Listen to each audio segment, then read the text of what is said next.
Tonight, we get a chance to express our gratitude and pride in our fire and lifeguard first responders by welcoming so many of these professionals and their family and friends to join us here this evening. So let me be the first to say thank you to all of the firefighters and their family members that have joined us and serve our city. We appreciate you.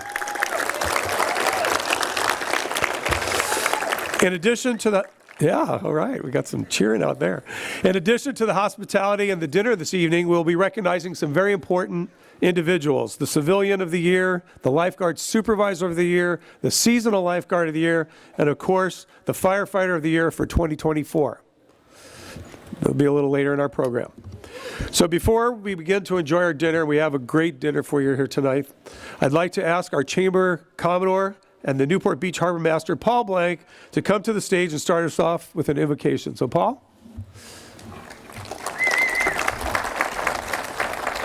Thank you, Steve. Great to be with you. Good evening. It's a pleasure to be with you all on this auspicious occasion and a privilege to serve in this capacity. Invoking a higher power to join and bless a feast or saying grace is an ancient and revered tradition worldwide. It provides a moment of stillness to relinquish the day's activities and allow the mind to settle. We acknowledge the source of our nourishment and the generosity of a Creator with gratitude and praise. For many, a meal is the only time there is a connection with the divine. Saying grace reestablishes that important connection. In such a moment, when our minds are clear and our gratitude is sounded aloud, we can dedicate the meal and the strength we receive from it to the service of whomever or whatever is before us. Please prepare yourself to pray with me.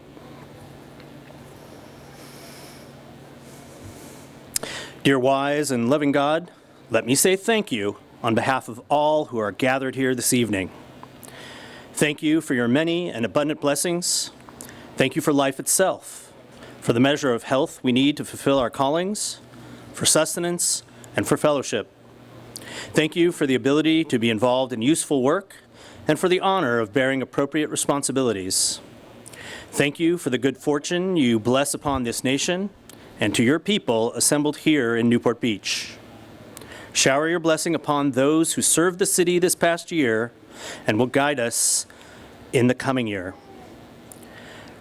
We pray to you for those in peril, that you will embrace them with your protection and grant them success in all their rightful undertakings. We ask that you bless the hands that prepared and served this food, and bless those who consume it. We pray for those serving in our fire and lifeguard ranks, and for all levels of their leadership and support. We ask that you graciously grant them a sense of welfare and true needs of our community, a keen thirst to realize their mission, confidence in their skills and what is good and fitting, personal peace in their lives and joy in their tasks. For the food that nourishes our bodies, for the fellowship here that feeds our souls, for all things good and beautiful with which our lives are filled, we give our thanks this evening. Amen. Thank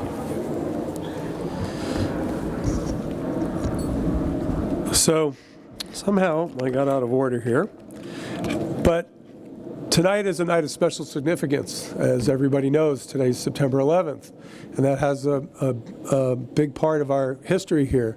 Over 3,000 people perished in the towers in New York City and the Pentagon and in a cornfield, I think, out in Ohio or Illinois.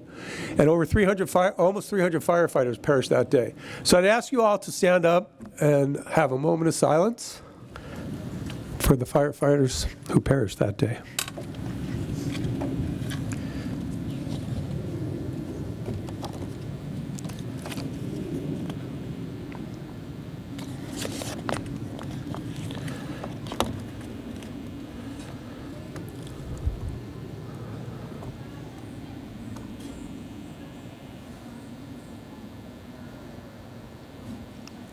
Thank you. So now I'd like to invite to the stage, you can remain standing actually, because I'm going to invite to the stage Kara Wilkes, a Newport Harbor High School alumna and current sophomore at Arizona State University. She's going to come up and sing the national anthem for us. Kara? I hope I pronounced that right. Is it Kara? Kira, but it's close Kira. enough. Okay. Good enough for government work.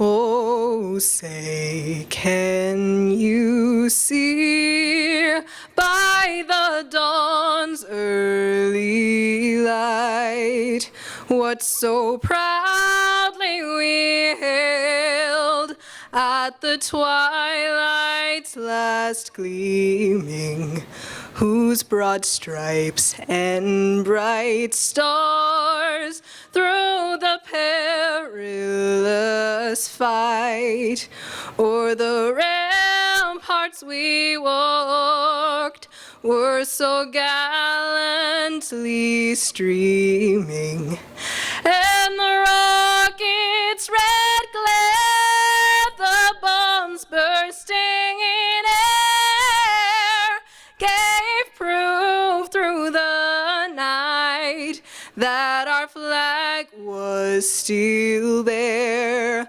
Oh, say, does that star-spangled banner yet wave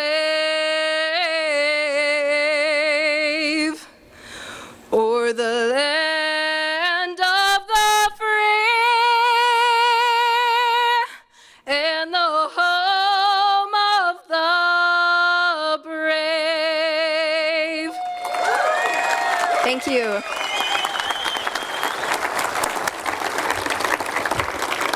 That was beautiful. Thank you. You can be seated. So now we'd like to take a moment to recognize the generosity of our sponsors and valued chamber members that partnered with us to make this evening so special. So first off, this year, we're fortunate to have the Fun Zone, believe it or not, as our presenting sponsor. Yeah, Fun Zone. With their support, we were able to provide complimentary attendance to all fire and lifeguard personnel tonight. I'd like to invite Henry Pyle, the founder and operating partner of Chartwell Real Estate Development and the owner-operator of Balboa Fun Zone, up to say a few words. So, Henry, if you join me on the stage. A little secret, they're about to unveil their big plans soon for the Fun Zone, so You're not supposed stay to say tuned. that. Well, I didn't say what they were. Good evening. My name is Henry Pyle. On behalf of my family and the entire Balboa Fun Zone team, we're so proud and grateful to be sponsoring tonight's dinner honoring Newport Beach's brave firefighters and lifeguards. I want to express my utmost appreciation to all of you for putting your lives on the line each and every day to protect the residents and visitors of Newport Beach all across the city and our beautiful beaches. Thank you for the courage, the bravery, and the selflessness you display each and every time you put on that uniform. Our first responders make up the backbone of this community, ensuring our safety and security. I could not be more grateful, and I know everyone here tonight shares my sentiment. I also want to thank the Newport Beach Chamber of Commerce for hosting the dinner tonight, as well as our esteemed City Council. The City of Newport Beach is very blessed to have strong support of its rescue and fire operations. Thanks to Mayor O'Neill, Mayor Pro Tem Stapleton, and Council members Noah Blum, Eric Weigand, Lauren Kleiman, Robin Grant, and Brad Avery. Thank you. With that, thank you and look forward to seeing everyone at the Fun Zone. Thanks.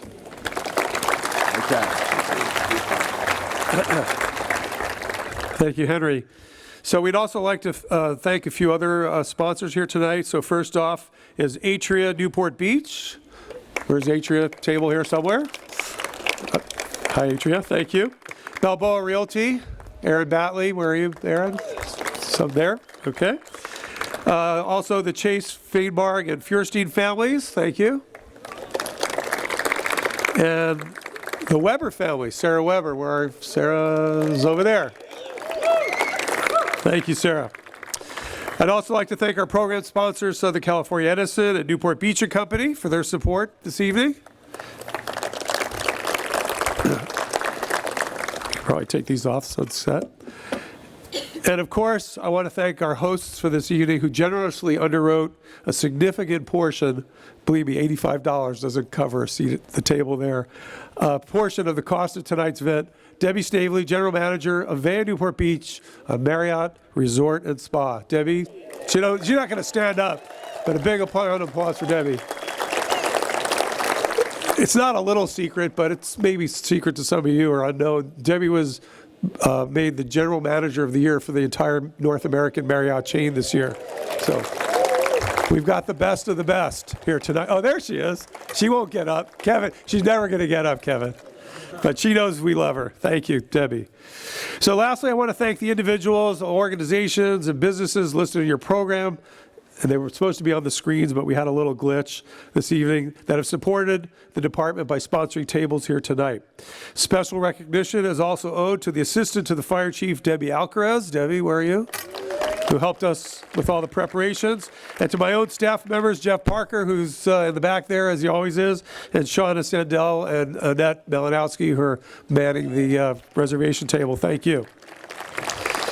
So you may have noticed some of our guests, they're wearing ties like this. It's not a weird coincidence. Or they're wearing these crests. These are Chamber Commodores, a special group of Chamber members who provide the leadership for many of the Chamber's events during the year, and they serve as hosts and organizers of many events. The biggest one is the boat parade, actually, which we're getting ready for. Thank you to all the Commodores for their involvement in our community and throughout the year. In particular, I want to thank Commodore Sheldon Singleton. Sheldon, back there. He's the chair of our event tonight. And I'd also like the rest of the Commodores to please stand up and be recognized. Please stand up. Thank you.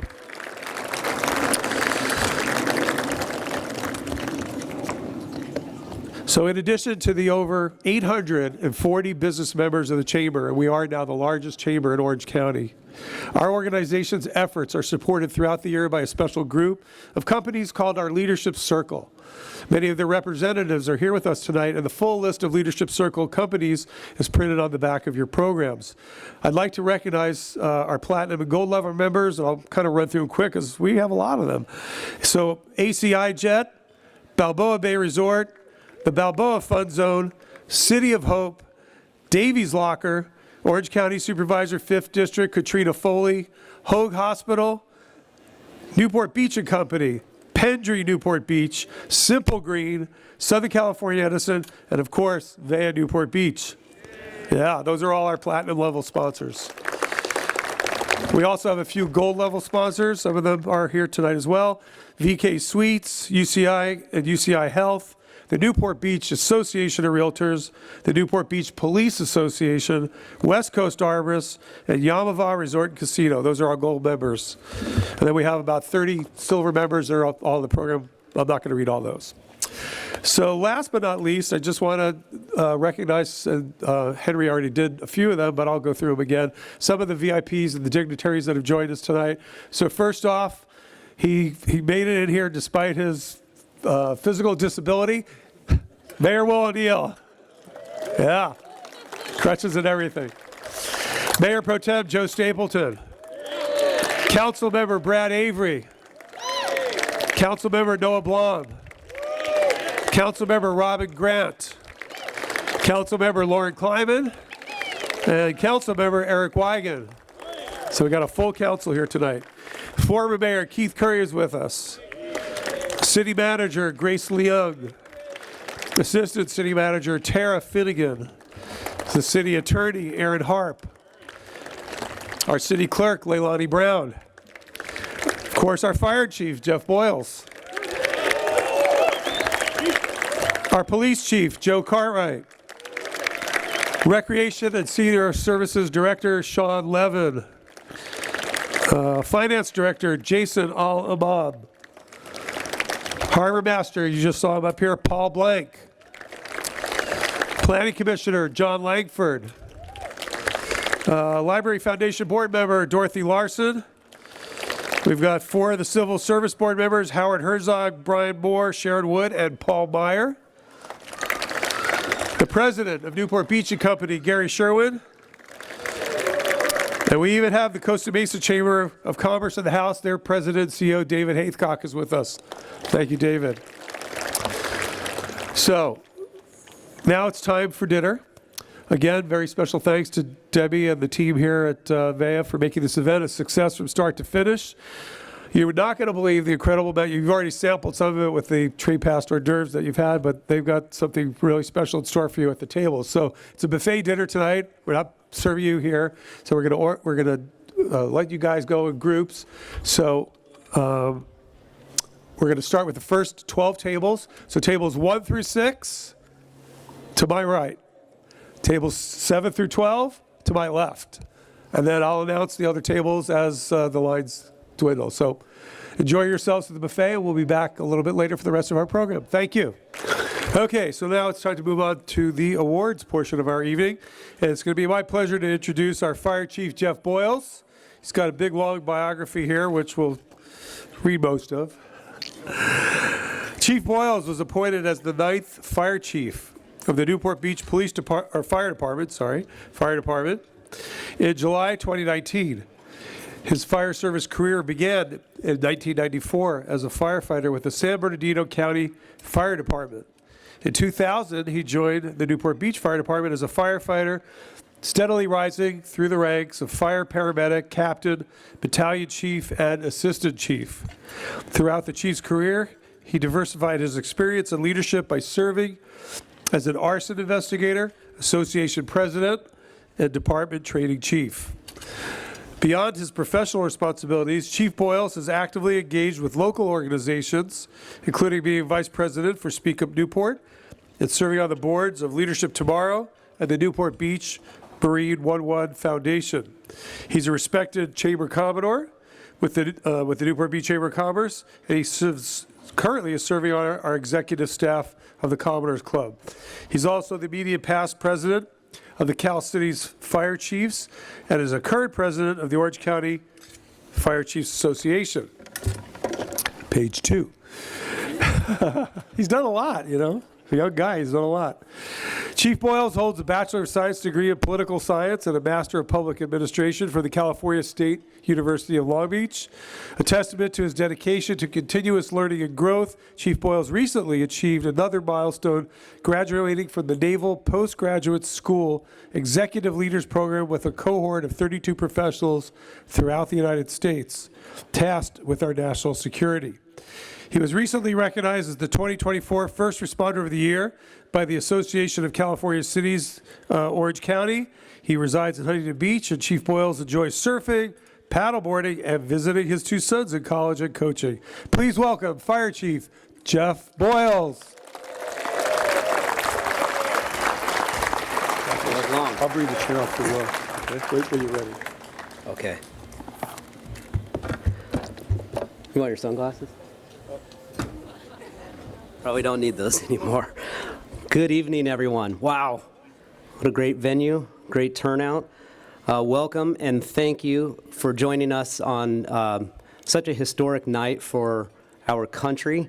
9/11, when Steve and I started putting this program together, we were trying to lock down dates back in July, and it landed on a Wednesday this year, which was 9/11. I said I like that one the best, so that's what we went with. Unfortunately, last year, if you remember when Steve was speaking, we had SpaceX behind him. This year, I think Debbie put a couple squirrels in the tree back there, if you happen to notice that. People don't listen to Steve too much anyway, just like probably me. Okay. I had another zinger for Steve, but I'm gonna leave it at that.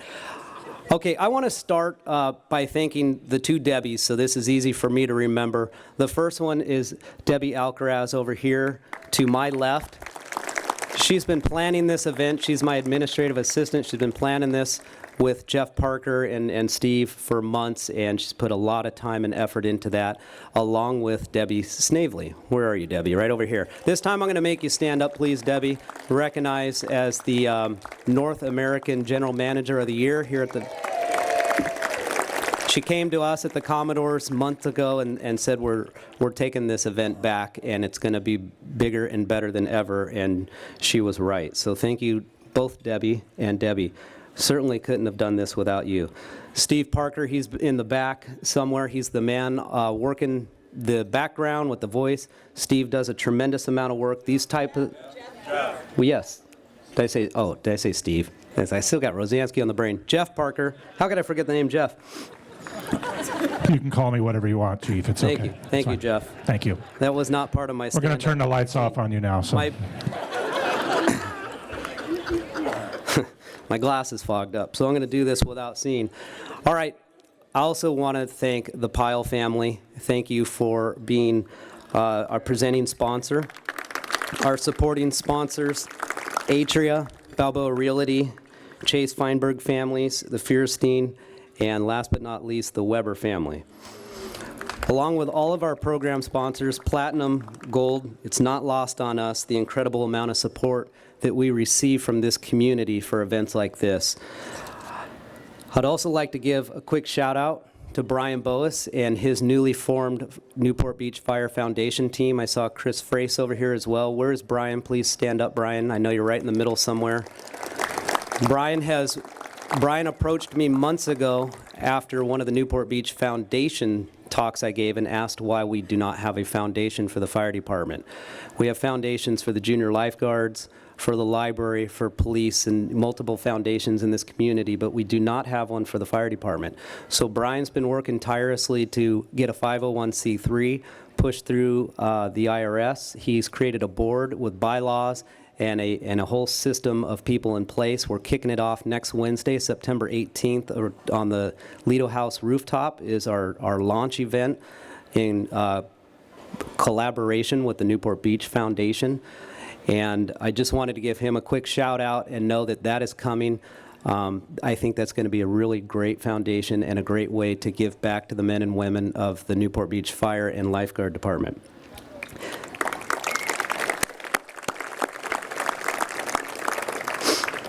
Lastly, before we begin featuring our award participants, I'd be remiss if I didn't go into a little bit of the history of 9/11. Not a full history, if you will, but I just want to make sure that we spend a moment reflecting and respecting the nearly 3,000 people lost that day.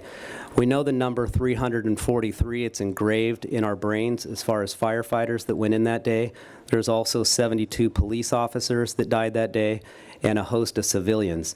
And one thing that I do know is that no firefighters turned down an assignment that day. And that's important to remember as you look around and you hear these stories today, that there's some anxiety with the election coming up in November, and we have a lot of division in our country right now.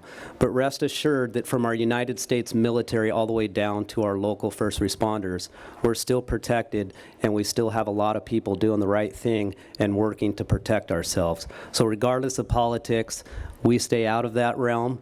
We're here for you, to serve you, regardless of the peril that it puts us in, and I think you're going to glean some of that tonight from these stories.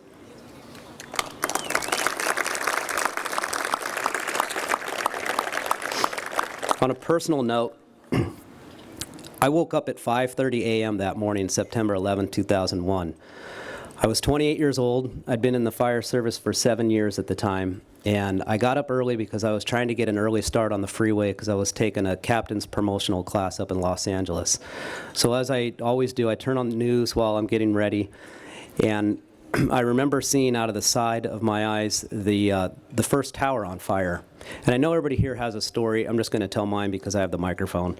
But I remember thinking, wow, LA City has a huge high-rise fire today, because the local news usually covers LA City. And then as the second plane hit, I remember thinking, wow, some firefighters are going to die today. And that memory still haunts me to this day, that I thought that, because you just look at that and you know that things are going to go wrong and things are going to go bad, but they're not going to turn their back. They're going to do their best to save who they can while they can.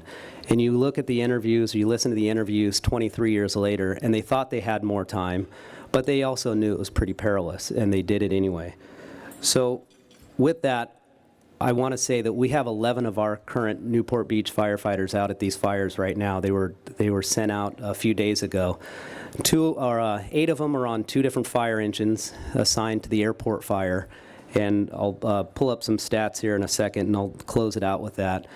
But as you know, it jumped the Ortega, and it headed into the Lake Elsinore area. We also have 3 chief officers, and one of them is assigned to the line fire, which is making a run to Wrightwood right now. So I just ask that, I'll say this again because I jumped ahead, but I just ask that you keep them in your thoughts tonight.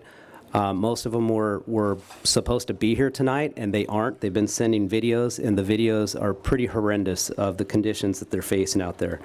So on that solemn note, let me see if I skipped anything here. I do have one more thing. My son's in the audience tonight.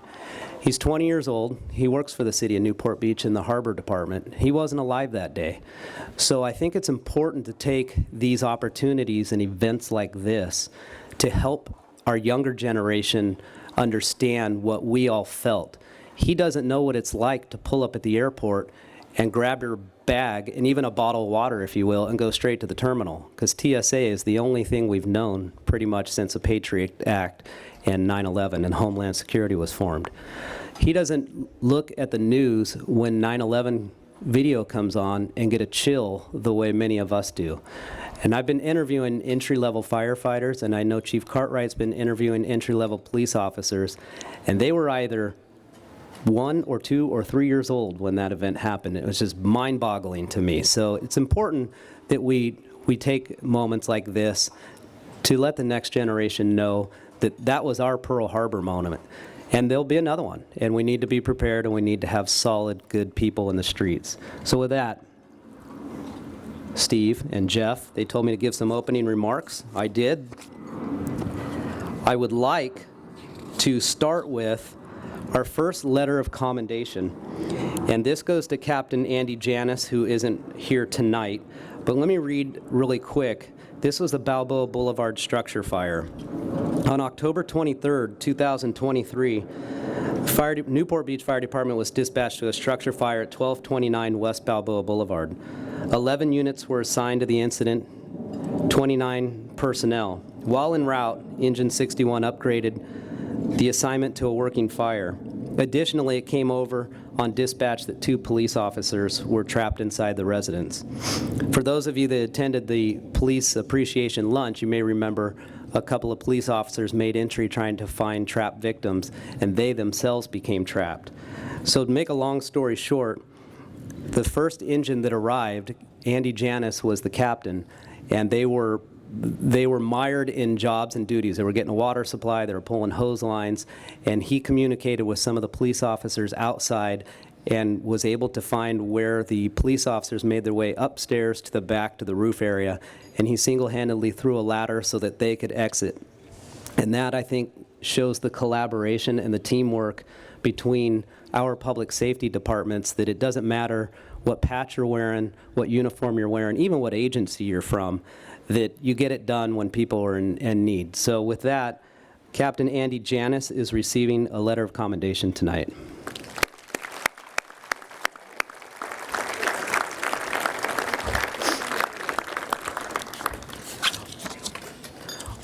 Our next award of merit goes to Fire Paramedic Mike Zaccaro, and I don't think he's with us tonight as well either. Is Adam?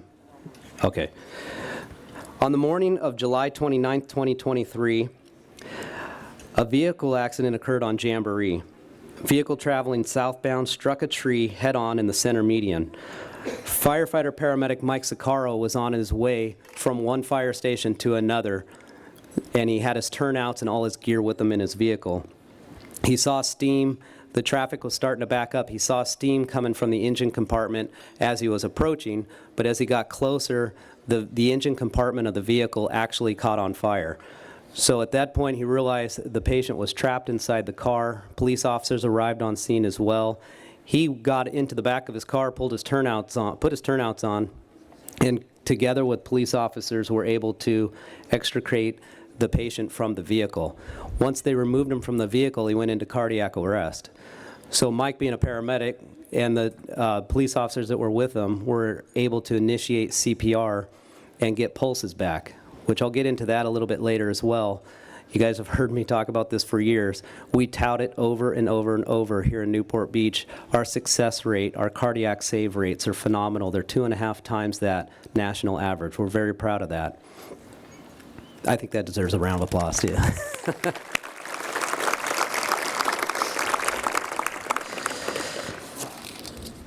So thanks to paramedic Zaccaro's quick thinking, decisive actions, and dedication, off-duty, or in transit, I should say, in his own vehicle, he's receiving the Award of Merit, who, unfortunately, he isn't here either, but there's his picture, good-looking guy. So take a look at him and give Mike a round of applause.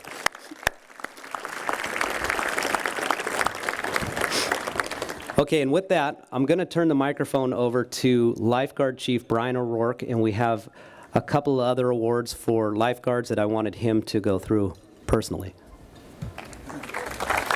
All right, thank you, Chief Boyles, and what an amazing night here. It's just an honor to recognize several of our employees tonight, but I'd like to recognize all of our lifeguards. You know, what an amazing staff of people that are so committed to protecting our beaches every single day, showing up, doing heroic things almost every day. It just goes unnoticed, you know. Between the lifeguard who goes out in big waves, rescues somebody, and brings them back, those stories are only between that person and them, and it's pretty incredible. I'm so proud. I know everybody else is here. We have a lot of them out in the audience today. You know, I like to say, you guys are the world's best lifeguards. You show up, you work hard, you support your teammate, and this community is really proud of you guys, so thank you. So with that, it's an honor. I'm going to read through a couple of pretty great stories here. So we're going to give the Award of Merit to lifeguard Nicholas Balju and Brendan Rafferty. So can you guys come up here right now, please? They are here. I saw them up here. Like up here, Nick. You're going all the way up. So I'll start reading this. So on June 15th, lifeguards Nick Balju and Brendan Rafferty were on watch at CDM Main Beach when they noticed a sailboat without navigation lights or engine power drifting close to the east jetty and heading into shore. The sun had set and there were strong south winds blowing into the rocks with choppy swells. Rafferty quickly called dispatch requesting an expedited harbor department boat to respond. Balju and Rafferty proceeded to drive code 3 to the berm with the truck's takedown lights on, brightening up the area. Balju grabbed a paddleboard and buoy and proceeded to the drifting boat to evacuate anybody on board. And I'd just like to take a moment. You really think about, we make a lot of ocean rescues, but we have some classic boat wrecks in Newport Beach over the years. And these are dangerous. South winds, Newport Beach faces due south, so when a boat breaks down, it goes onto the beach in seconds. There was 3 people on board. It's dark and it's choppy. I mean, the boat, you can imagine just going, no lights, just moving up and down in the surf. So I'll continue on with the story here. So as Balju approached the boat, a female passenger jumped off and Rafferty helped her safely to shore. Balju clipped his buoy to the bow eye of the boat and began to paddle the boat away from the rocks, as it was a mere 25 feet away from the jetty. Rafferty got off the radio with dispatch and noticed Balju needed help. Rafferty then swam out to the boat with just his fins and buoy. Rafferty clipped his buoy to Balju's to keep them both moving, getting the boat off of the rocks. And so this gets pretty complex here, because here panic is one thing that kills people. They freak out, jumps off the boat. It's night. There's a woman in the water. Boat's about to just crash into the rocks. There's 2 more people on it, so it gets really complex at this situation, at this point here. And the bow eye is a little ring on the front of the boat that you can tow a boat with or get it up on a trailer, so you can clip it on. And it's amazing how big boats you can actually tow with a pair of fins and a good attitude, right? So anyways, the harbor department, they arrived on scene. They tossed the line to Rafferty, and he clipped into the bow eye of the boat. Rafferty Rafferty replaced their buoys and passed the boat off to the harbor department. Due to rough conditions during the boat tow, one of the sheriff deputies was injured protecting the boat from colliding with theirs. The harbor department anchored the boat. Baljew Rafferty cleared both boats and started back to the beach to check in with the female passenger. She was assessed and did not require medical attention. She insisted on returning to the boat to sleep that night, and Baljew put on a wetsuit and assisted her by paddling her back to the boat outside the swim lines where she could have slept on the boat. So good call. Nice job on that one.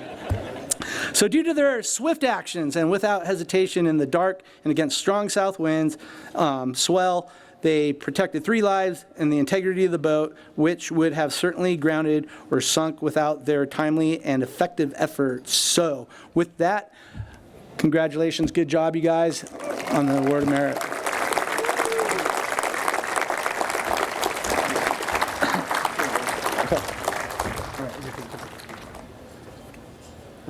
It's our first one. We're going to get the choreograph down here.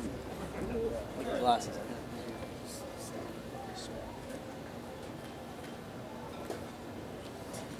We got another story.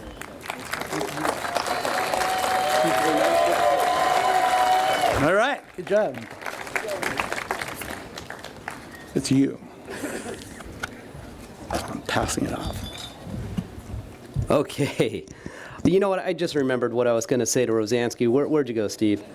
So I can't let this one go. I've been toiling on it over there.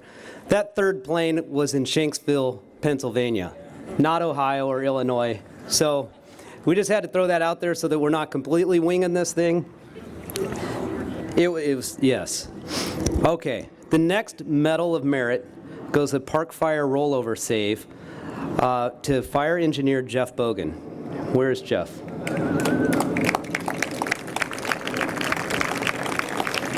On August 7th, 2024, so this just last month, Strike Team 1421, which is a group of fire engines from Orange County, Newport Beach being one of them, was on the way back from their operational period at the Park Fire in Butte County. You may remember the Park Fire a month ago. It was now the 4th largest fire in California state history.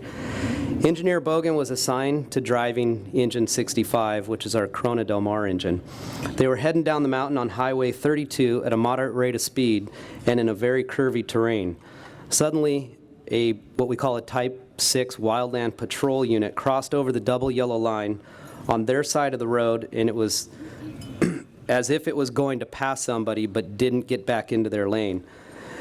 Engineer Bogan, who I confirm tonight has been on the job since 1989. He's one of our best. He's experienced. He knows what he's doing. He was able to take the engine, swerve it, barely miss the guardrail, but as he's heading for the guardrail, pull it back left, and the engine starts sliding sideways. The City of Orange Fire Department had an engine right behind them.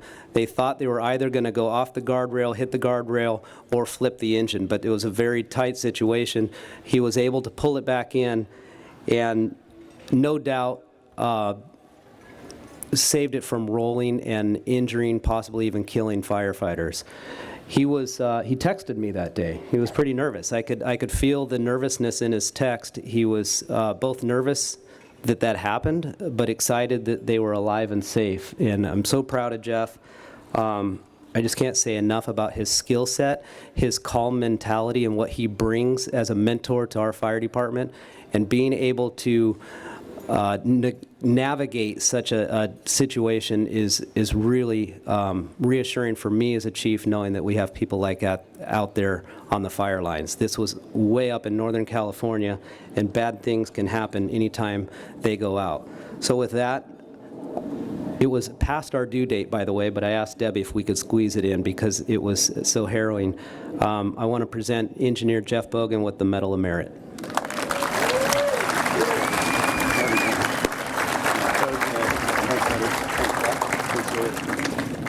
That's pretty cool.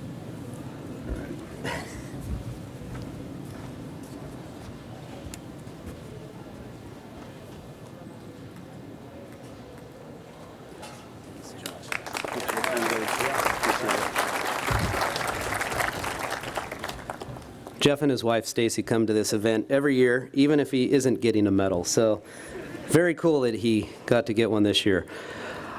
The next group is a unit citation award. This one is a child that fell through a glass door.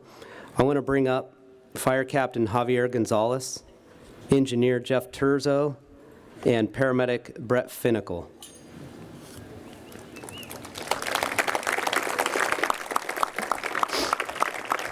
Also on the call were paramedics Joe Laser and paramedic Michael Pena. Just for the record, if you see the 5 pictures, I think they are not in attendance, correct? Correct. Okay. A lot of people here. I'm trying to keep track of who is and who isn't. On the evening of July 4th, 2023, Engine 63 and Medic 63 were dispatched to a medical aid. Upon arriving at the scene, police were holding a patient who had large shards of glass embedded in the patient's body, I should say.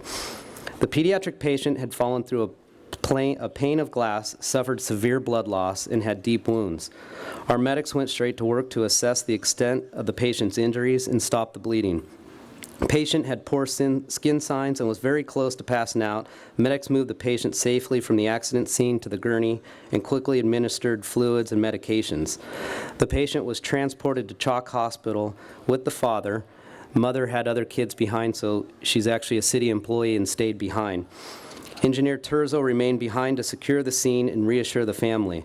With the collaboration of the Newport Beach Fire Department crews and the Newport Beach Police Department personnel, they helped clean up the site, managed a chaotic scene, and quickly and effectively provided life-saving treatment to the child, who eventually underwent multiple surgeries. And we know this because, as I mentioned, the mother works in City Hall with us, and she was very appreciative.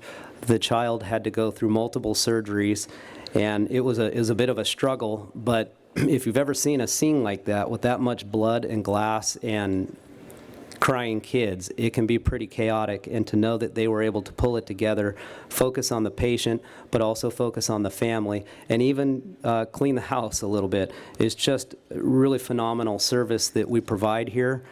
And with that, I want to commend all of them with the Unit Citation Award.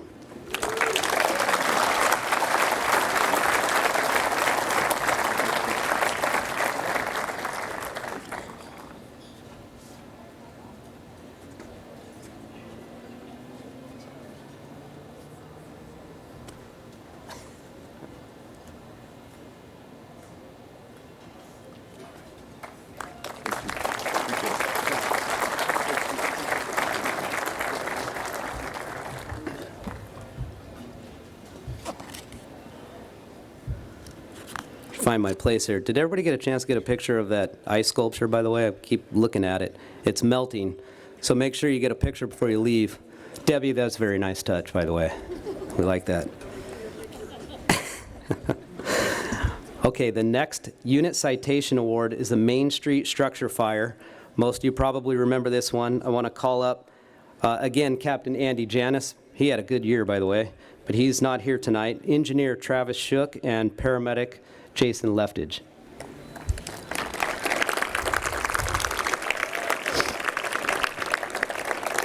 On the evening of November 8th, 2023, Engine 61 again, that's the engine down in Balboa, responded to a second alarm structure fire to the rear of a strip mall located on the 100 block of Main Street in the Balboa Village. Crews arrived on scene to a large fire increasing in size due to the strong winds.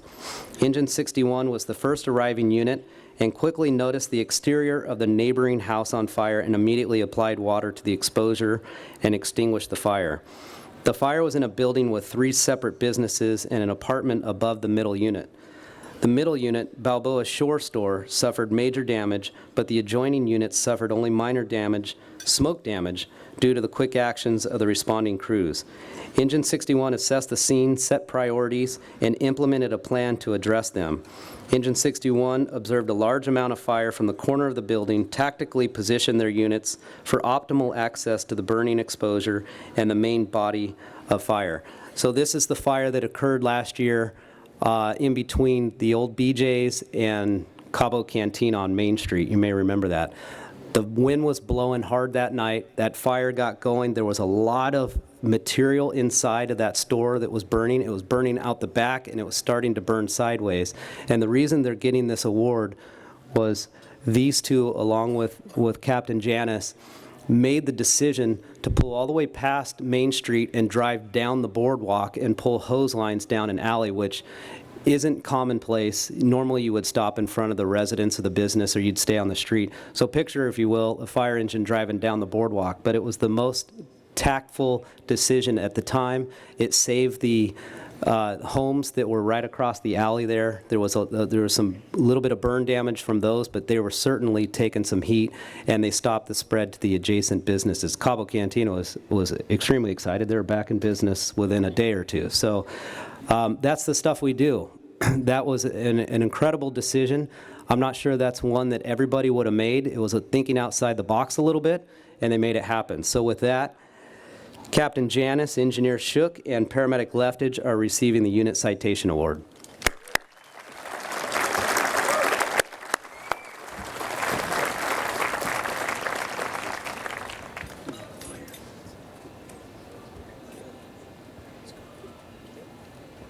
Stand next to the tallest guy in the department.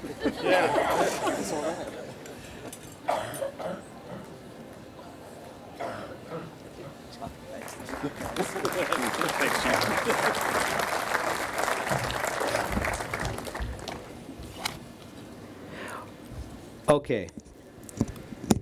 This next one, Ron, I know you're back at table 29. Why don't I have you come up now? So this is Ron Vanderhoff. He brought his wife, Kathy, his daughter, Kristen, and his granddaughter, Nevaeh. And if all four of you want to come up, you can. Yep, looks like Ron's waving them up. So here we go. I love doing this. To me, there's no better way to describe what we do than to bring a survivor up on stage. So for the Life Saving Award this year, I'm going to bring up Fire Captain Casey Blythe, Fire Engineer Jeff Stribling, Fire Paramedic Bryce Anderson, Firefighter Eric Sanchez. I don't see you guys standing up. Come on, Eric, I see you. Fire Captain Cameron Hutzler, Fire Engineer Aaron Alexander, Paramedic Brett England, who is not here tonight, Paramedic Dustin Supe, who's deployed to the airport fire, and Paramedic Mike Komodo.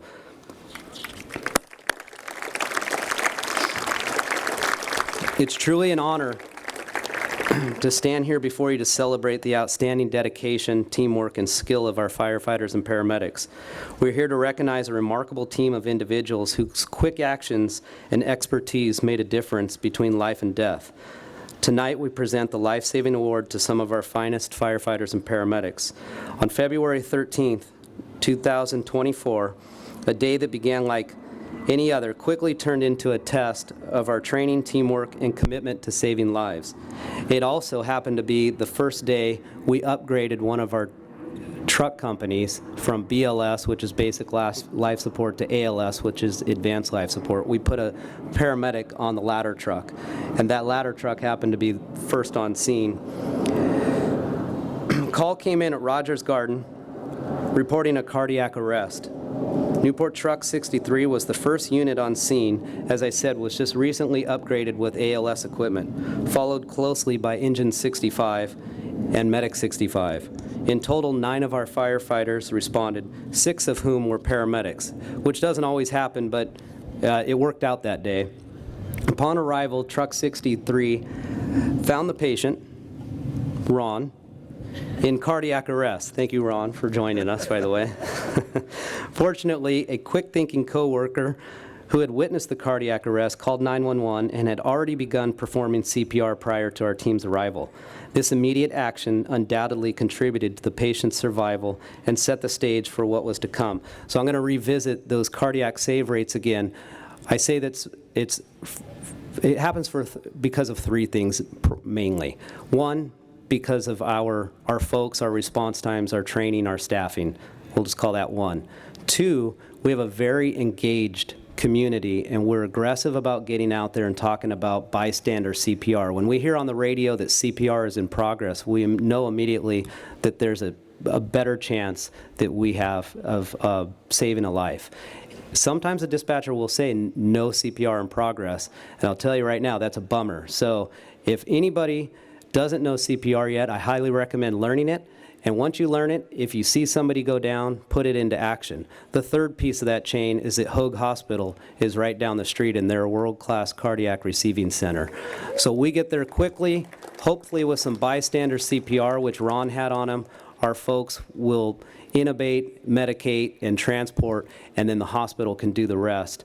And when somebody is able to survive a cardiac event like that and then walk out and come back to a fire station and thank us, there isn't anything you can put into words to describe that. I get chills just thinking about it.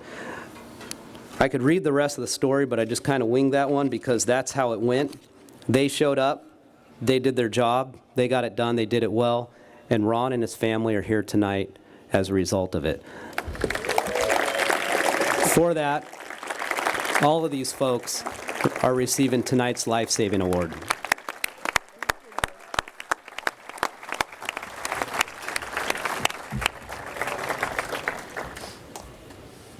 And I think it's going to take a minute to bring them all up.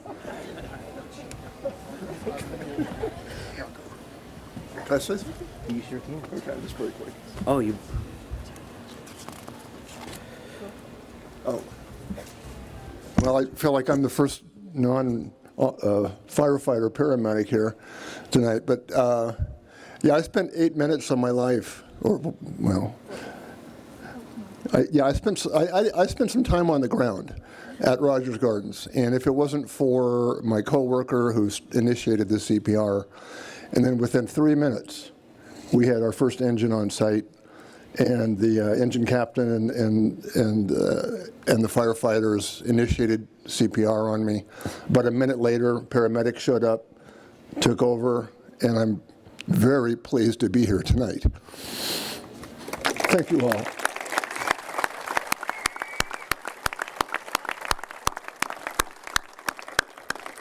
I'll just say we see paramedics and we see firefighters quite a bit at Rogers Gardens, being a public place with a lot of traffic, and the professionalism of how they operate.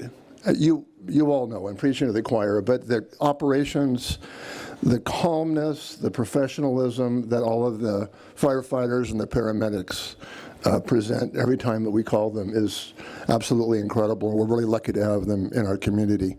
Thank you for all your help. Thank you. Good evening.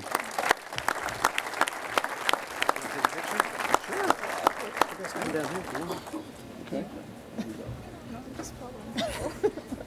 What are we doing? Taking a picture. Okay. Why don't you guys stand in the front? There you go. Wide angle. Thank you.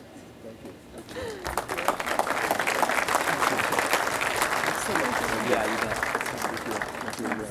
Thank you. Good seeing you. Thanks for coming up. Thank you, Ron.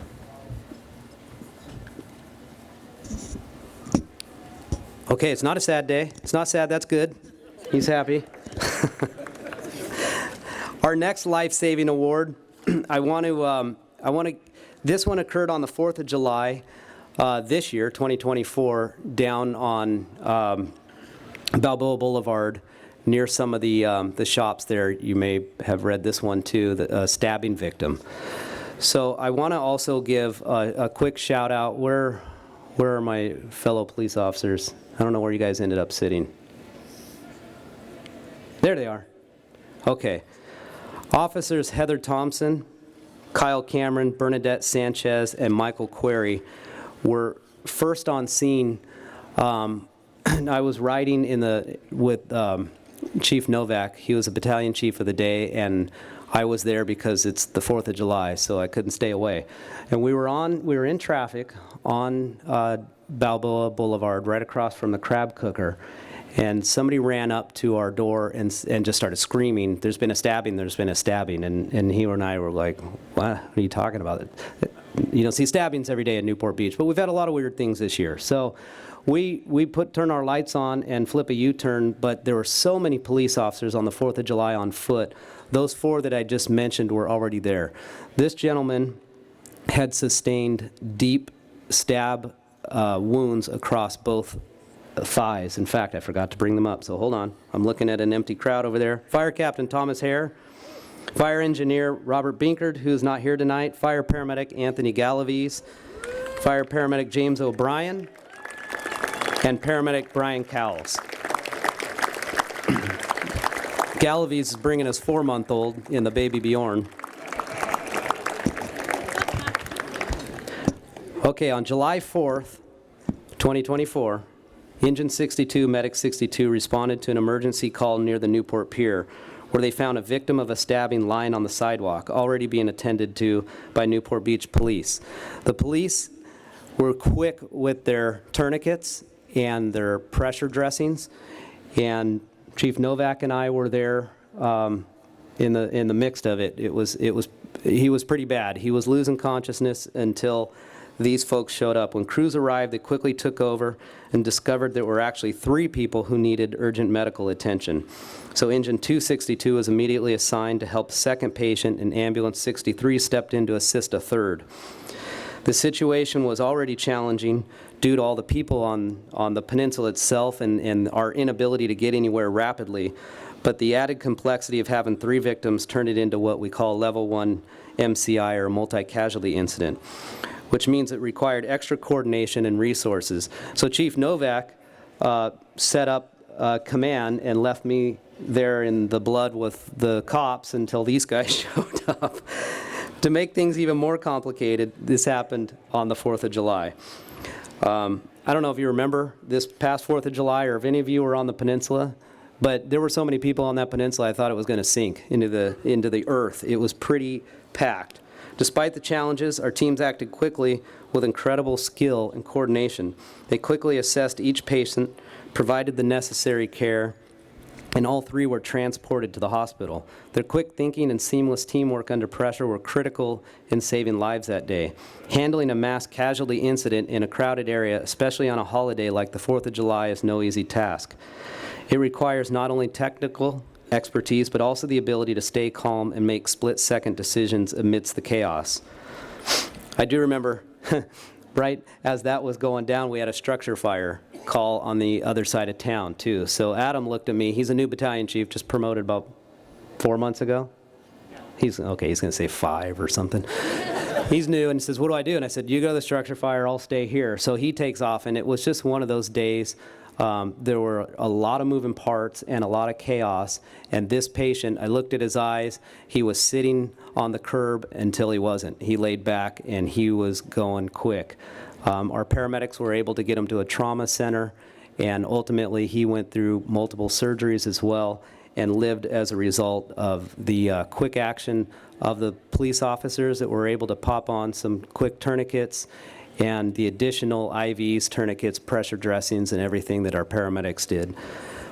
That guy probably doesn't know any of their names. I don't think he lived here in town, but nonetheless, we saved his life, and with that, all 5 of these gentlemen are getting this year's life-saving award as well.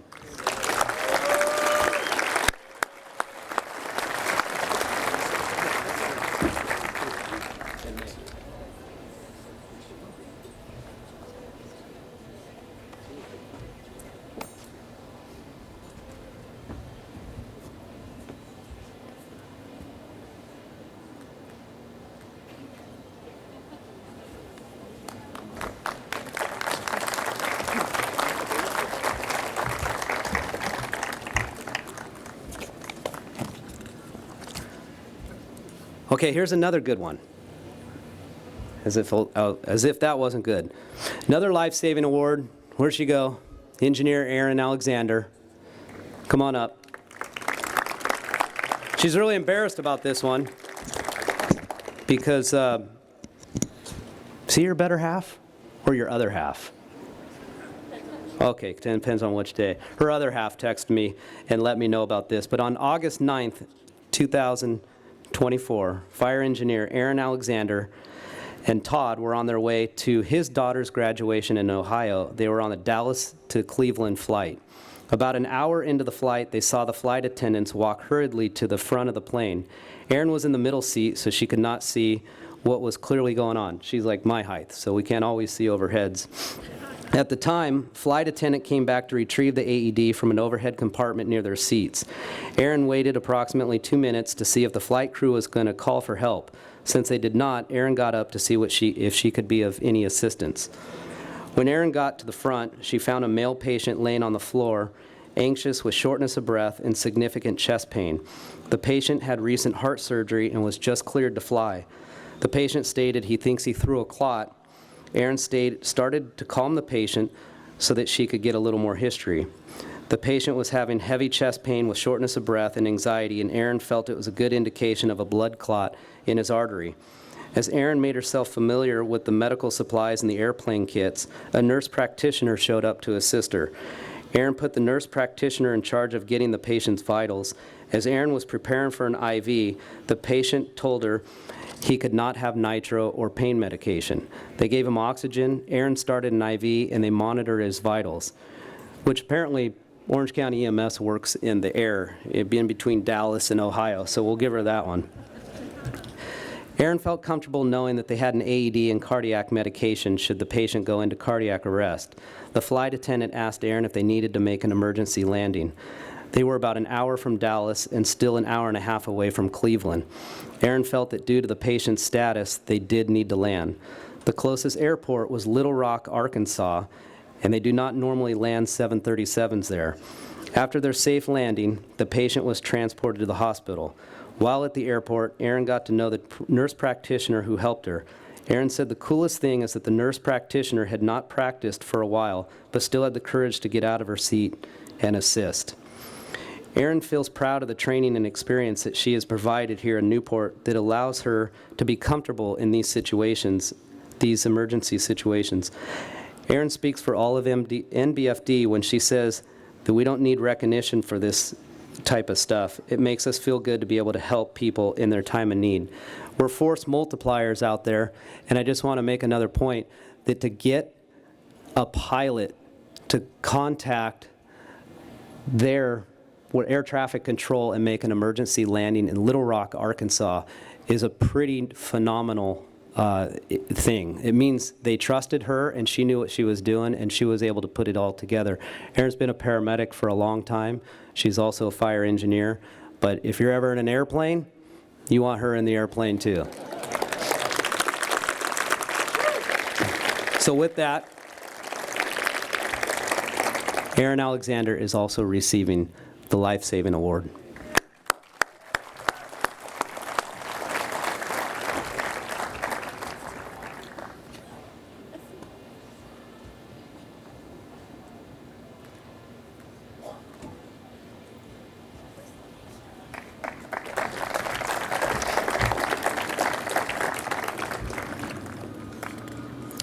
Okay, so this is the part where, I hand it back to Chief O'Rourke. We have, you have two. He has two more to go through, and then we're going to bring the mayor up. Thank you again, Chief Boyles. I'm going to start off with mentioning our junior lifeguard program. How, Newport Beach Fire Department, the junior guard program is a big part of it. It is the world's best program, and yes, I'll say it, it is super epic. It is an incredible program, and thanks to this community, definitely our staff, all the men and women, our lifeguards who instruct those kids every day, and make these kids just be confident and safe in the ocean and become future leaders. Our staff is amazing. This community is amazing. It was our 40th anniversary of the program. We had a brand new building down there, and thank all of you who made that happen. Our city staff, our donors, many of you are up here. It was incredible. It was a really successful summer. And this next award, it kind of ties into the Junior Guard program, and a little bit, I'm going to talk about this. It's called the Meritorious Act Award of a person who saved these kids in a rip current, who was a junior guard. So this is the big picture, how I see it. what the junior guard programs brings to our community. So this individual, his name is Cash Borgreave. I like that name. Cash is pretty cool. And Cash he's a water polo player here at Newport Beach Harbor High School, and he was a junior at guard at the time this happened. So I gave the background about Cash, and he's an avid surfer and waterman. But on Friday, September 15th, almost 1 year ago today, Cash was going out to the beach to meet his mom and a friend for a quick body surf. As he was pulling on his wetsuit, he noticed two young boys going for a swim. The surf was decent size and the water was moving. Cash quickly noticed the boys were in the rip current and fighting it. While getting, he put on his wetsuit really fast, and he decided right then and there to go run out, get his fins on, and go save these kids. So he went out into the ocean. There was two boys struggling. He went to rescue them, and I want to say for people who aren't trained, this is dangerous. So a lot of courage to go out there and save these boys, but when people are panicked, they do strange things, and they'll actually panic and they'll grab onto the rescuer and sometimes try to take it down. That it's their last ditch effort to survive. So sometimes they'll use that rescuer as a flotation device, which could in fact harm the rescuer. So anyways, Cash received some nice letters for his bravery, his quick thinking and selflessness.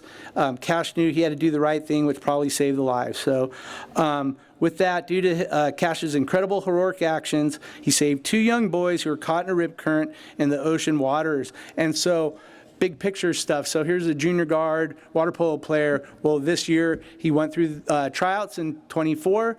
He went through our basic lifeguard academy and became a lifeguard this year. And he, displayed incredible leadership and skill in that position. He guarded the area up in West Newport. And from what his supervisor said, he did a fantastic job, and it's going to be great to see what Cash is going to do in the future and his leadership that he's going to bring to this community. So he's not here tonight, but let's give him a round of applause and we'll move on. Okay, so this next award is we're going to recognize Jacob Philpott, who is right. I saw him. You're up front there, Jake, so why don't you come up?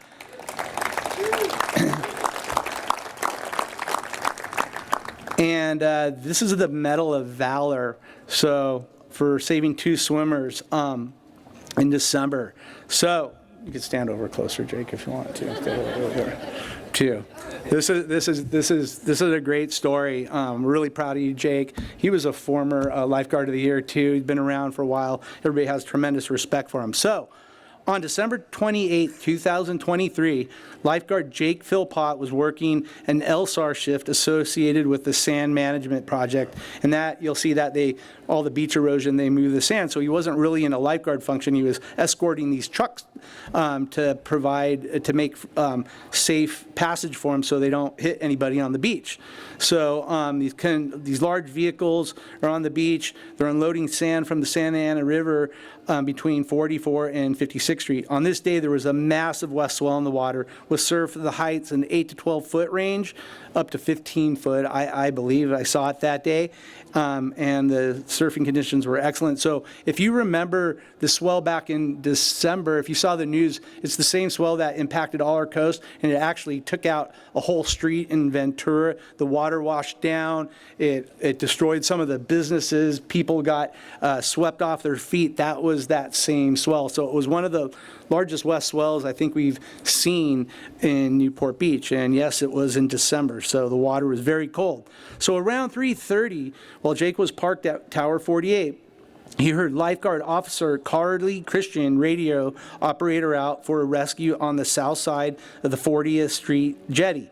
Jake immediately proceeded to the 40th Street area to back her up. Carly had already been ripped around the tip of the jetty and was assisting the surfer on the north side of the rocks. Carly, the victim, and Jake went to rescue him too. Sorry, I lost my spot here. on this north side there, made it to shore safely. When they returned to shore, a friend of the rescued surfer was yelling, there's one more guy way outside. There's another surfer. They were together. And so that rescue around the jetty, from what I heard, big, huge surf. And when you rescue somebody on one side, there's high energy on one side and low energy. You got to get the person on the high energy. You get pulled around it, and it's sketchy. When you're on the end of the jetty and you see these huge waves just bearing down on you, and you're getting caught inside, it's very dangerous. And that first person almost perished in the water, so they got him. So we'll move on to the story. So Carly and Jake both scanned out to sea between the massive swells to try to locate another victim. Neither of us could spot the second victim, but multiple people on the beach were still yelling about the second surfer. The victim Carly just rescued said he paddled out with another friend. Without knowing where the second victim was, Jake entered the freezing cold water and began swimming. He swam quite a distance offshore, stopping periodically to try to get as high as he could out of the water to see if he could locate the victim. And so this was probably written really like it sounds easy, but when you're going through 15-foot surf, it's not, and it's really dangerous, and it's sketchy, it's scary. And as a lifeguard, he's just dressed in board shorts, no wetsuit. You run out to the surf. You're running. You're making the hardest effort, and it's like the hardest workout ever. And then the waves start hitting you. And when you get caught in some of these sides, that big of waves, the waves will break. As lifeguards, we're trained to keep our eyes open. You'll see it be kind of white water, and then sometimes it turns brown, and then on big days like that, it rolls over black, and you don't know which way is up, and you take an absolute thrashing, holding your breath until your eyes are bugging out of your head, and you just feel like it's going to be the last breath you ever take. And you get to the surface, and guess what? There's another one, and there's another one, until you finally make it outside. And from what I heard, it was absolutely an amazing thing. So he gets outside, and now you got to swim offshore and go find this person. So he repeated this multiple times, swimming farther and further away from the beach. Finally, after what felt like an eternity, Jake spotted the victim way outside, south of his location. Jake began head down swimming to him and eventually reached him as he was overjoyed to realize that the person was still on his board and in good shape. The victim told Jake he was terrified of the large surf and strong currents and was worried getting hit by the waves on the way back in, so he just began paddling out to sea. And this one was really far. We're talking hundreds of yards offshore, easy. So when you get that far off the shore, every lifeguard will tell you, you'll look back and you'll go, how the hell am I going to make it back to the beach? Because it just seems like it's forever, and you're tired, exhausted, December, freezing cold water. Jake then noticed an off-duty lifeguard, Spencer Clark, paddling a rescue board out. Jake felt a huge relief to have support to help get the victim to shore. Then victim was unable to stay on the surfboard, so Spencer managed the board, and Jake strapped the victim into the buoy and began the long journey back to shore. When they got close to the surf line, Spencer proved invaluable from his higher vantage point atop the rescue board. He assisted in Jake in calling out huge sets so they could time getting back in. And getting back in sometimes is actually harder than going out, because now you're looking over your shoulder and you're in this awkward position. So if you get caught inside, you're going to take an absolute beating from these gigantic waves. So they made the passage through the surf line, and I know that they probably took a couple pretty big waves on there. And remember, you're not just getting yourself in, you're holding another person and making sure that they make it safely back to that. But they navigated the impact zone and got back to the beach. They radioed that they were finished. Jake, caught his breath. He's cold, he's hypothermic, did all this on his own, and then pretty much got back in the truck and went back to work the rest of the day. So with that, Jake, we're really proud of you. Saved another person's life in just incredible conditions. You're in the respect of every single lifeguard here. So with that, it's just an honor to present you the Medal of Valor.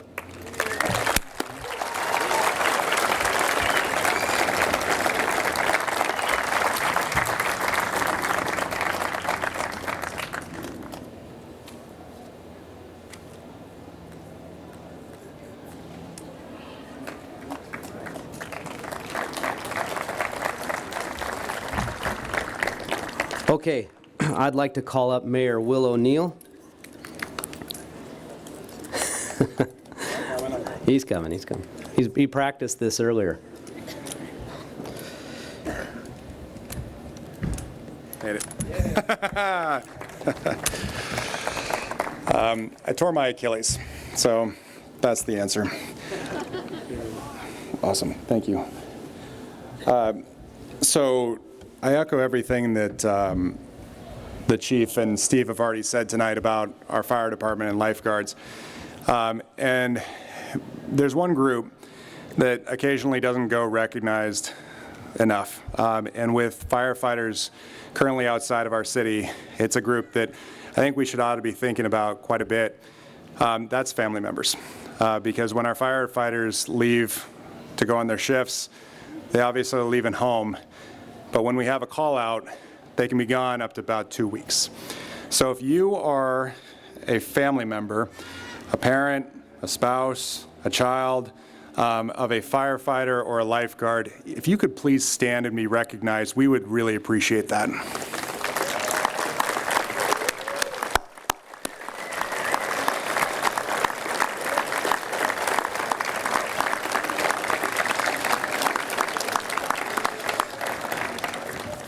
Your collective sacrifice, trust me, is really appreciated by all of us, so thank you so much. So I'd like to start tonight by recognizing our 2024 Seasonal Lifeguard of the Year, Brendan Rafferty. Brendan, come on up.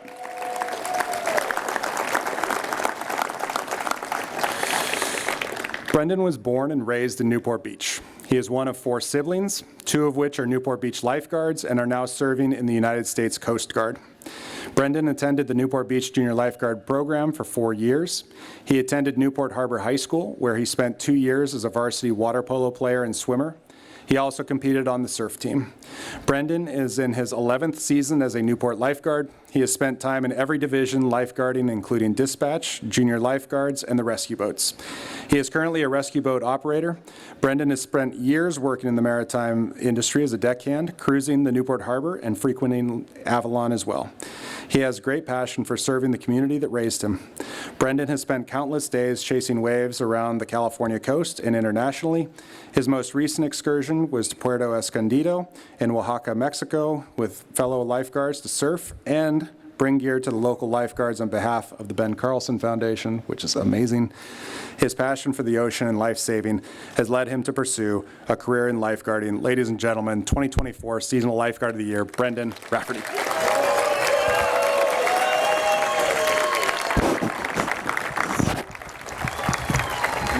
I'll make it. Yeah. All right. All right. Come a little closer. Yeah. We'll crop out the crutches. Yeah, no worries.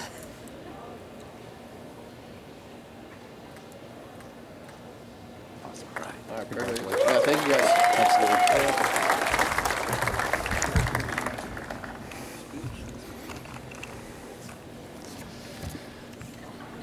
All right.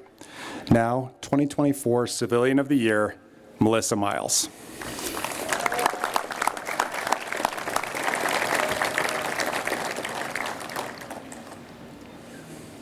There you go, got it, okay.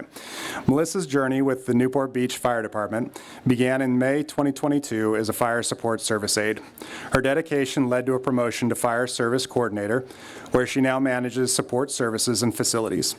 Before joining Newport Beach Fire Department, Melissa ran her own jewelry design business for 14 years. Melissa is the department point of contact for all of our fire and lifeguard facilities, equipment, and supplies. With 10 facilities and hundreds of employees responding to thousands of incidents, Melissa is instrumental in keeping the organization running, and that is no easy task. Outside of work, Melissa is deeply involved in community service. She volunteers as a medical courier for the Be the Match National Marrow Donor Program and leads a Girl Scout troop in Huntington Beach. Melissa is also an avid supporter of the Athletes vs. Epilepsy Foundation. She lives in Huntington Beach with her husband and 2 young daughters. Her interests include traveling, live music, snowboarding, and engaging with her local community. Ladies and gentlemen, the 2024 Civilian of the Year, Melissa Miles.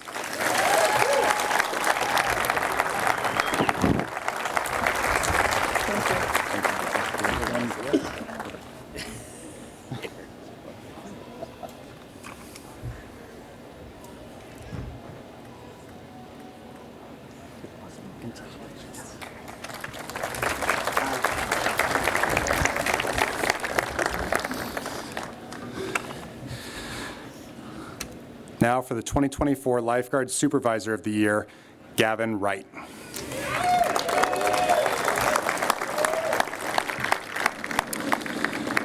Gavin Wright hails from Yorba Linda, which is referred to as the first beach city off the 91 freeway,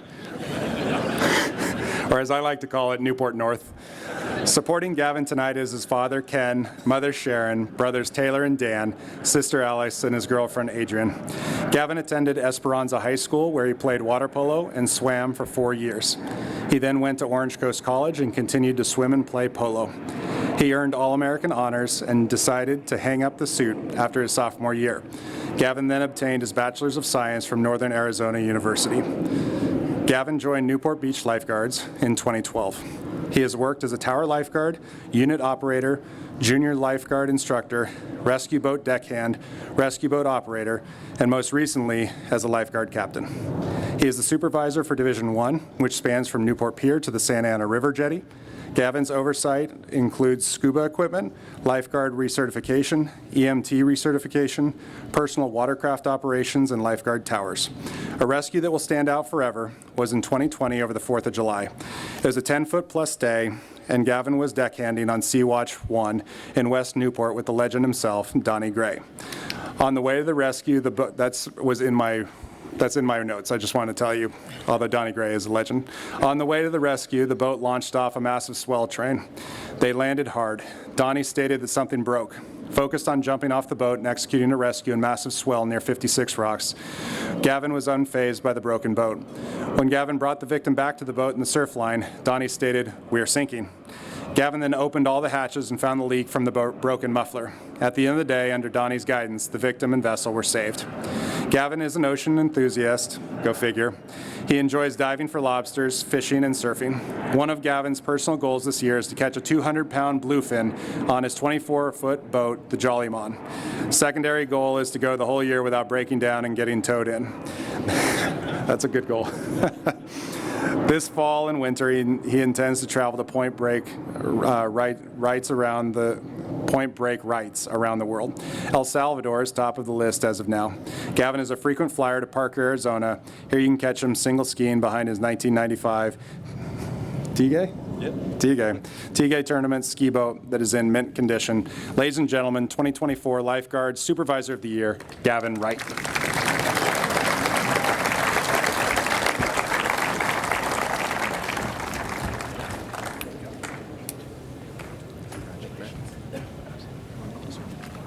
Sorry, I can't move. Sorry. Good job. Thank you. Congratulations.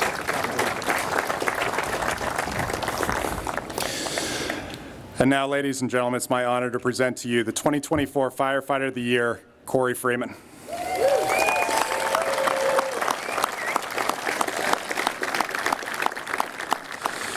Corey Freeman is a Beach City local, born and raised in Huntington Beach. He is a second-generation firefighter, with his dad being a retired captain for the Huntington Beach Fire Department. Corey attended Edison High School and lettered as a soccer player for 3 years. He still plays on the OC Fire team that have won multiple gold medals in the Fire Olympics and Police and Fire Games.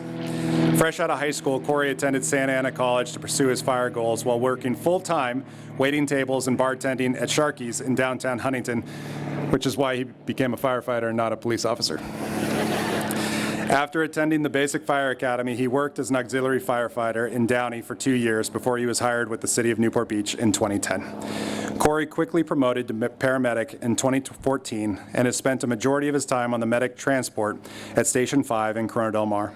In 2015, he continued his formal education at Cal State Fullerton to receive a bachelor's degree in public relations.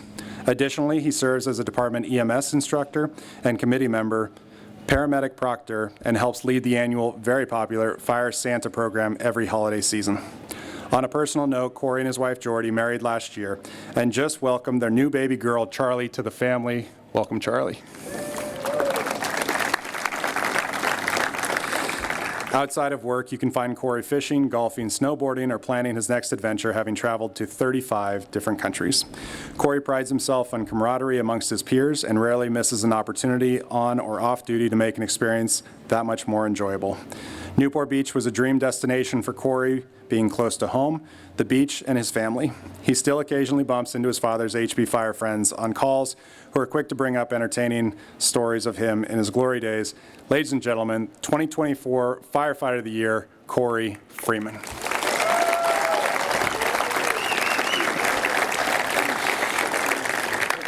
It's also a tradition in our fire department that the Firefighter of the Year receives a helmet from the previous year's Firefighter of the Year. So if Nick Garicos, last year's Firefighter of the Year, can also come forward to make sure to present the helmet as well. I have the distinct honor to present Corey with a custom-made leather helmet that we pass along to every recipient of this award. What makes this award very special is that it's voted on by your peers, and I don't think you can receive an award with the amount of praise that feels. So, Corey, congratulations on being the 2024 Firefighter of the Year.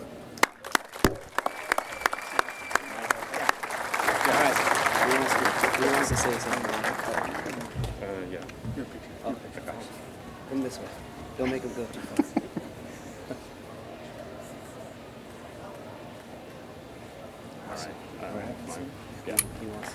Just let me move over. You have to wear those things. You want me to wear that? All right. Thank you, Mayor O'Neill, for the introduction. I was told I was going to be speaking tonight, so I wrote one. So here we are. I'm just loving being here tonight. This crowd's amazing, and a huge thank you to the Chamber of Commerce, the Commodores Club, the Vea Hotel, and everyone else that went into putting on this event.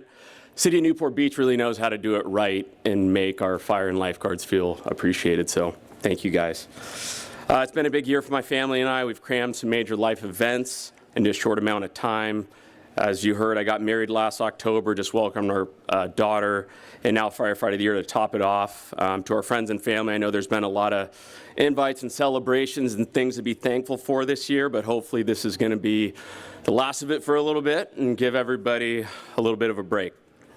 When I heard I was nominated for Firefighter of the Year, my first thought was how humbled I was in the fact that it was decided by my peers, who really are some of my best friends and feel more like family to me. My second thought was that I got to follow up Nick Garicos, who you just saw up here, who's darn near perfect.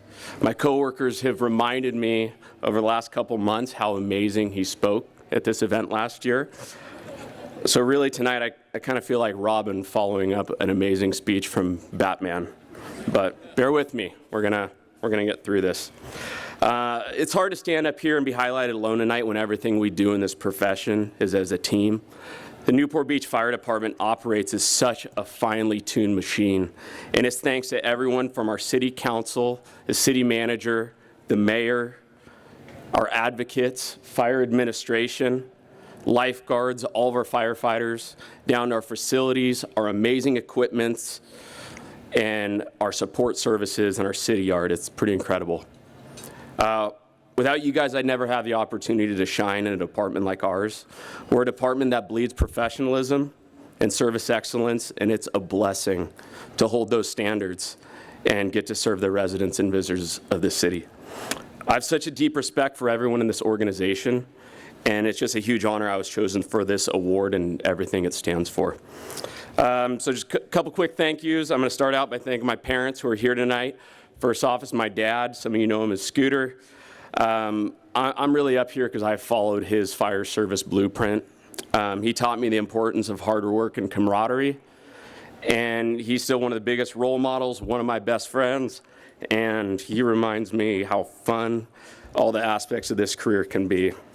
So I'm a little emotional. I'm a girl dad now, and it's all coming out, so. Even more so, I want to highlight the unsung hero of our family, being my mom, Kathy. Growing up in a fire family meant my dad was gone 10 to 15 days a month. This left my mom, who also worked, running the show, even with birthdays, holidays, sporting events, and school. My sister and I, we know who the real boss was at home. But she made sure we got the full experience nonetheless, even when Dad was away. So I want to just take a minute to thank not just my mom. I want to thank all of the first responder significant others that are putting in the work at home to bring up our next generation. You guys are doing an amazing job. All right, almost there. Thanks to my wife, Jordy. She's one of the biggest blessings in my life.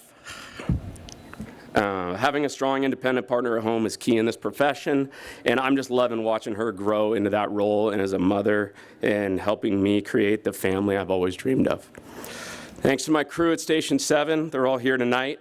You guys all make me look forward to coming to work every day. They say you're a sum of the people you surround yourself with.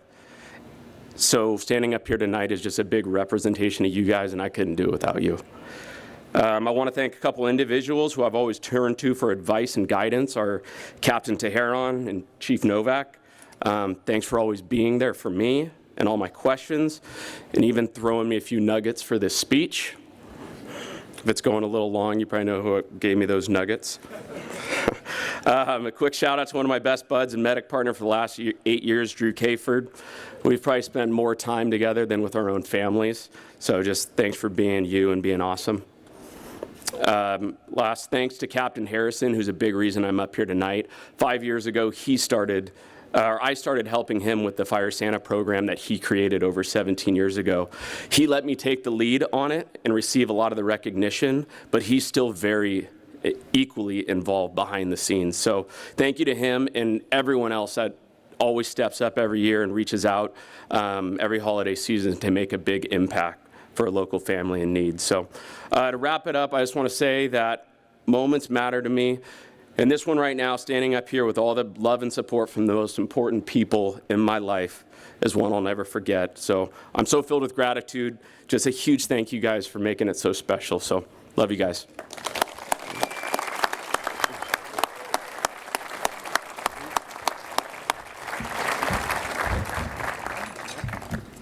Corey was going to take the microphone, whether it was getting too late or not. So I'm glad you did, Corey. Great job. I'm going to wrap this up, turn it back over to Rosansky again. I just want to say real quick again before we go, thank all of you for spending your night with us. It's a big night for us. As you heard from Corey, I think he summed it up very well. We appreciate your support. We appreciate you taking this much time out of your night. And again, think of our 11 Newport Beach firefighters that are out on the line tonight. I don't think there's a fire chief anywhere that gets a good night's sleep. They're not just our professional colleagues, but they're our family.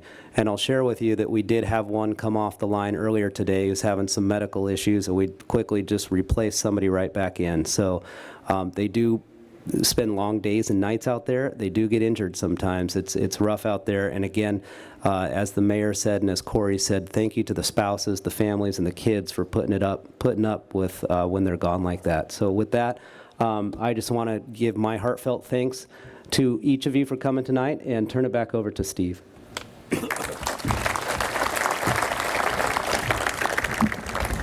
We got a book under here. Just make it quick. I know everyone's got on the road. Thank you all for coming tonight. Thank you for supporting the event. The centerpiece is on your table. We don't want it. Please, someone at the table, take it home, give it to a firefighter.